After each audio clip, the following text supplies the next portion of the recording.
Hi అండి, అందరూ ఎలా ఉన్నారు? మీరు గనక ఈ ఛానల్ని కొత్తగా చూస్తున్నట్లయితే వెల్కమ్ టు అవర్ ఛానల్. నా పేరు సింధు. ఈరోజు ఇంకొక మంచి గట్ హెల్త్ రెసిపీ మీతో షేర్ చేసుకోవాలనుకుంటున్నాను. ఇది చాలా సింపుల్గా 2-3 ఇంగ్రీడియంట్స్తో అయిపోతుందండి. అలాగే ఎలాంటి బెనిఫిట్స్ వస్తాయి అనేది ఈ రెసిపీ చేస్తూ మాట్లాడుకుందాం. వచ్చేయండి, let's get in to the video. ముందుగా ఒక మీడియం సైజ్ క్యాబేజ్ని తీసుకొని పైన మనకి 2-3 లేయర్స్ పాడైనవి ఉంటాయి కదా, అవి తీసేసి క్యాబేజ్ని బాగా వాష్ చేసుకొని చిన్న ముక్కలుగా కట్ చేసుకోవాలి. ఈ సౌర్క్రౌట్ రెసిపీకి కావాల్సిన ఇంగ్రీడియంట్స్ నార్మల్గా అయితే క్యాబేజ్ పింక్ సాల్ట్ ఉంటే సరిపోతుంది. కానీ ఇక్కడ నేను క్యారెట్స్ ఎందుకు వేసుకుంటున్నానంటే మన గట్లో ఉండే బ్యాక్టీరియాకి రకరకాల వెజిటేబుల్స్ అంటే చాలా ఇష్టం. అండ్ రోజు మనం తినే ఫుడ్స్లో ప్రతిరోజు 4-5 వెజిటేబుల్స్ ఉండేలా చూసుకోవాలి. అందుకే క్యారెట్స్ వేసుకుంటున్నాను. అండ్ అలాగే ఇక్కడ నేను మీకు ఎలాంటి జార్ యూజ్ చేస్తున్నానో చూపిస్తున్నాను. దీన్ని మేసన్ జార్ అంటారనమాట. ఇవి అమెజాన్లో దొరుకుతాయి. ఒకవేళ మీరు తీసుకోవాలనుకుంటే తీసుకోవచ్చు. ఈ రెసిపీకి కంపల్సరిగా ఎయిర్ టైట్ జార్ అనేది కావాలండి. లేదంటే ఫెర్మెంట్ అవ్వకముందే మనకి పాడైపోయే ఛాన్స్ అనేది ఉంటుంది. ఫంగస్ అనేది పట్టేస్తుంది అనమాట, బూజు పట్టేస్తుంది. ఈ సౌర్క్రౌట్లో న్యూట్రియంట్స్ అనేవి చాలా ఉంటాయి. అలాగే గట్కి ద బెస్ట్ సూపర్ ఫుడ్ అని చెప్పొచ్చండి. ఇది ఎవరైనా తినొచ్చు. కాకపోతే సీబో ప్రాబ్లమ్స్ ఉన్న వాళ్ళకి, అంటే small intestine bacteria over growth ఉంటుంది కదా చాలామందికి, అలాంటి వాళ్ళకి, ఇంకా మీరు ఎప్పుడైనా గ్యాస్ ఫామ్ అయ్యే ఫుడ్స్ లైక్ శనగపప్పు, కందిపప్పు లాంటివి తిన్నప్పుడు పొట్ట ఉబ్బినట్టు ఉంటుంది కదా, అలాంటి వాళ్ళకి ఇది చాలా బాగా ఉపయోగపడుతుంది. ఈ సౌర్క్రౌట్ యాంటీ న్యూట్రియంట్స్ని తగ్గిస్తుంది అండ్ మంచి న్యూట్రియంట్స్ని మన బాడీ అబ్జార్బ్ చేసుకునేలాగా చేస్తుంది. థైరాయిడ్ ప్రాబ్లం ఉన్నవాళ్ళు క్యాబేజ్ తినకూడదు అంటారు కదా, కానీ ఇది మనం పికిల్ సైజులోనే తింటాం కాబట్టి పర్వాలేదండి, తీసుకోవచ్చు. ప్లస్ ఎవరికైనా సి వైటమిన్ డెఫిషియన్సీ ఉన్న వాళ్ళకి సౌర్క్రౌట్ అనేది అద్భుతమైన ఫుడ్. ఎప్పుడైతే మనకి సి వైటమిన్ని అబ్జార్బ్ చేసుకునే కెపాసిటీ పెరుగుతుందో దానివల్ల మనకి ఇమ్యూనిటీ సిస్టమ్ కూడా పెరుగుతుంది. అందుకే చాలా మంచి ఫుడ్. సో ఇప్పుడు మనకి ఉన్న ఇమ్యూనిటీ సిస్టంలో ఆల్మోస్ట్ 80% ఆఫ్ ఇమ్యూనిటీ సిస్టమ్ మన గట్లోనే ఉంటుంది. గట్ని ఎంత జాగ్రత్తగా చూసుకుంటే అంత హెల్తీగా ఉంటాం. మనకి ఏ ప్రాబ్లమ్స్ అయినా ముందు గట్ నుంచే మొదలవుతాయి కాబట్టి మన బాడీ హెల్త్ మొత్తం గట్ మీదే డిపెండ్ అయి ఉంటుంది. ఈ సౌర్క్రౌట్స్ అనేవి బయట స్టోర్స్లో అమ్ముతారు. ఇంగ్రీడియంట్స్ చూసి కొనుక్కోవచ్చు, కానీ వాటిలో apple cider vinegar or normal vinegars add చేస్తారు. అలా చేయటం వల్ల ఫెర్మెంటేషన్ ప్రాసెస్ అయితే అవుతుంది, కానీ హై ఎసిడిక్ నేచర్ వల్ల గుడ్ బ్యాక్టీరియా అనేది ఫామ్ అవ్వదు. మేము కూడా ముందు వీడియోలో తెలియక సేమ్ మిస్టేకే చేసాం. మనం బయట కొనుక్కుంటే ఎక్కువ ప్రైస్ పడుతుంది. అదే ఇంట్లో చేసుకున్నాం అనుకోండి, చాలా తక్కువ ఇంగ్రీడియంట్స్ ప్లస్ తక్కువ ఖర్చుతో అయిపోతుంది.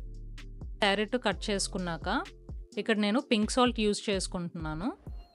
మీరు నాన్ అయోడైజ్డ్ సాల్ట్ ఏదైనా యూజ్ చేయొచ్చు. క్యాబేజ్ ముక్కలు కట్ చేసుకున్నాక మీరు కొలుచుకొని చూసుకున్నారంటే అవి కేజీన్నర ఉన్నాయనుకోండి, దానికి 1 table spoon to 1.5 table spoon salt అనేది పడుతుంది. సాల్ట్ వేసుకొని క్యాబేజ్లో నుంచి వాటర్ రిలీజ్ అయ్యేంత వరకు గట్టిగా కలుపుకోవాలి. అంటే మనం కలుపుతున్న క్వాంటిటీ సగానికి అయిపోతుంది అన్నమాట వాటర్ రిలీజ్ అవటం వల్ల. దోశ, ఇడ్లీ అవి ఫెర్మెంటెడ్ ఫుడ్సే, కానీ మనం కుక్ చేయటం వల్ల అందులో ఉండే ప్రోబయోటిక్స్ పోతాయి. అందుకనే మన ఫుడ్స్లో ఇలా సౌర్క్రౌట్ అని, కెఫీర్, కిమ్చి, కంబూచా లాంటివి ఫుడ్స్ ఇంక్లూడ్ చేసుకుంటే మంచిది. ఎందుకంటే కుక్ చేయకుండా ఓన్లీ ఫెర్మెంట్ చేసే తీసుకుంటాం కాబట్టి. కుక్ చేయని 2 ప్రోబయోటిక్ రెసిపీస్ మన ఛానల్లో ఉన్నాయి, వెళ్ళి చెక్ చేయండి. ఒకటి మిల్క్ కెఫీర్, ఇంకొకటి వాటర్ కెఫీర్. చూశారు కదండి, ముందు నేను కలుపుతున్నప్పటికీ ఇప్పటికీ క్వాంటిటీ అనేది చాలా వరకు తగ్గిపోయింది. ప్లస్ ఇప్పుడు మీరు అబ్జర్వ్ చేస్తున్నట్టయితే వాటర్ కూడా రిలీజ్ అవుతుంది. సో ఇలా రిలీజ్ అయ్యేంత వరకు మనం గట్టిగా కలుపుకోవాలన్నమాట. ఇప్పుడు దీన్ని ఒక జార్లోకి కొంచెం కొంచెం వేసుకుంటూ గట్టిగా చూపించిన విధంగా గట్టిగా ప్రెస్ చేసుకుంటూ వేసుకోవాలన్నమాట. ఎందుకంటే అస్సలు మనకి ఎయిర్ అనేది ఫామ్ అవ్వకూడదు. రెసిపీ అనేది ఎలా వచ్చిందంటే, great wall of China build చేస్తున్నప్పుడు అక్కడ ఉన్న లేబర్కి మంచి ఫుడ్ డైలీ దొరికేది కాదంట. వాళ్ళకి ఎక్కువగా ఈ క్యాబేజ్ అండ్ రైస్ పంపిస్తూ ఉండేవారట. సో ఆ వచ్చిన ఫుడ్ని పాడైపోకుండా దాచుకోవడం కోసం రైస్లో నుంచి వచ్చిన స్టార్చ్ అంటే గంజిని ఫెర్మెంట్ చేసి అందులో క్యాబేజ్ వేసి దాచుకునేవారట. అలా అక్కడి నుంచి ఈ సౌర్క్రౌట్ అనేది పుట్టిందనమాట. సో ఈ సౌర్క్రౌట్ని ఎన్ని డేస్ ఫెర్మెంట్ చేసుకోవాలి, ఫెర్మెంట్ అయ్యాక ఎన్ని డేస్ యూజ్ చేసుకోవాలి ఫ్రిడ్జ్లో పెట్టుకొని అని అంటే,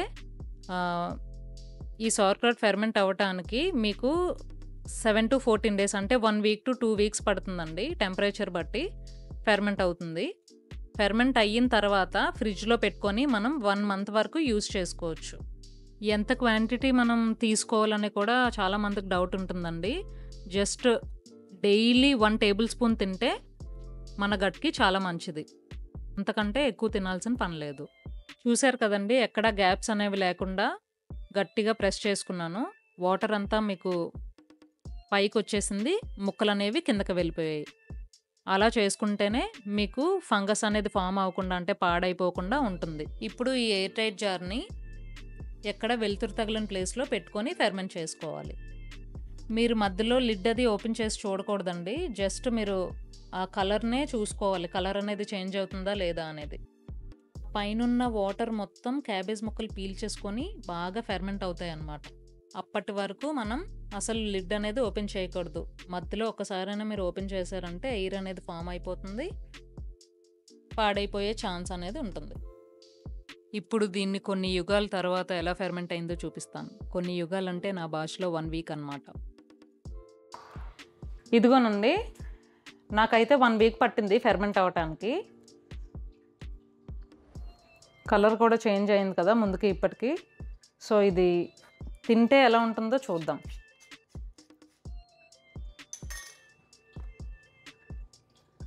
మొత్తం వాటర్ అంతా పీల్చేసుకుంది.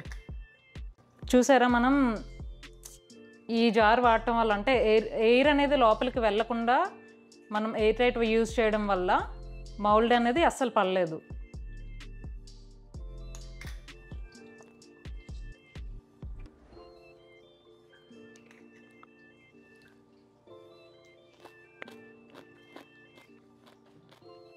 డైలీ మీరు తింటున్న ఫుడ్తో పాటు ఇది కూడా సైడ్ డిష్గా తీసుకున్నారంటే జస్ట్ 1 spoon తీసుకుంటే సరిపోతుంది. సూపర్ ఫుడ్ అండి ఇది. మరిన్ని సూపర్ ప్రొబయోటిక్ ఫుడ్స్ కోసం subscribe to Telugu super moms. Thank you for watching and subscribe for more videos.